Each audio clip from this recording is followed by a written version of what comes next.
Hi guys, it's Monday. Welcome to another PPC video. So let's say this is the situation. You have your consumable product that costs $15. Your cost per click is high and you're ending up with having 100%, 200% ACoS and you want to pull your hair out.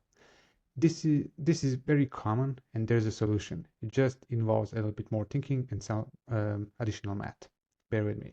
So let's say product price is $15. As I said, it's a consumable, meaning people who buy it are going to be repeat purchasers.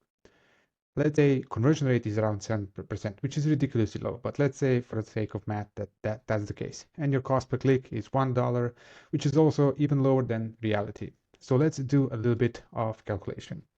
If you have 7% conversion rate, that means that roughly you get 14 clicks before any sale on average. That's simply 100% divided by 7 and you get how many clicks until you land the sale. And this is just, simple math. It doesn't have to be 14, it can be 15, it can be 20, it can be 7 clicks, but on average, let's talk about math.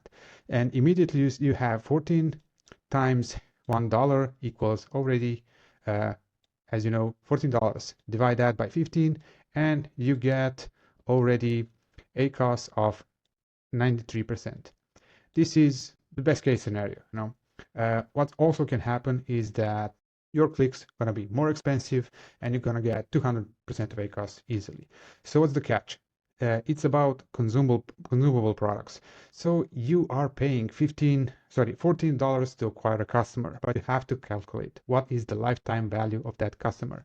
You keep hearing that, but what it actually means in reality, it means that if you pay for one single customer $14, that's okay. It can be 100 or 500, whatever. So this is the cost that you pay to acquire that customer.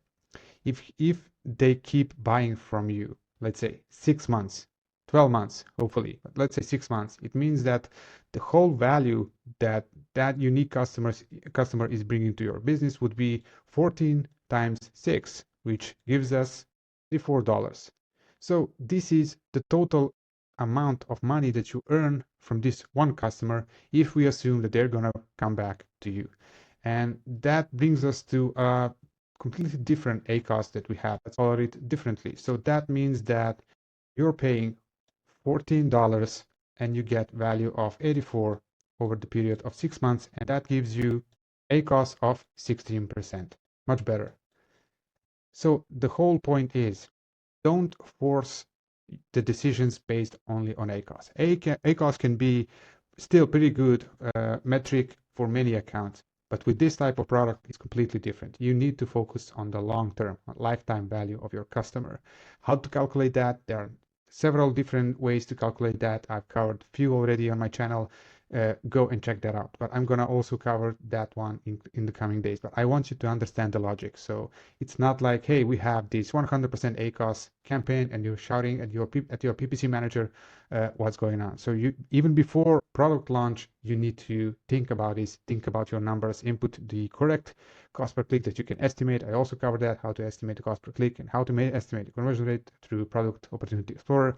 There are videos out there. So you need to have this holistic approach, what's going to happen and what's going to be the estimated cost. There are different layers to this. There's subscribe and save. There's branded campaigns. Will you run them or not? So, if they keep coming back to you, but you still end up paying for those because they clicked on your brand name, it can be complicated. But, as a bigger picture, try to understand it. It's about lifetime value. Let's write it over here, lifetime value or customer lifetime value. That's really something that if you're not thinking about it yet, start to think about it, dig deep into it, because it will make your life easier and your business more profitable. Stay tuned and see you tomorrow in the next video. Bye bye.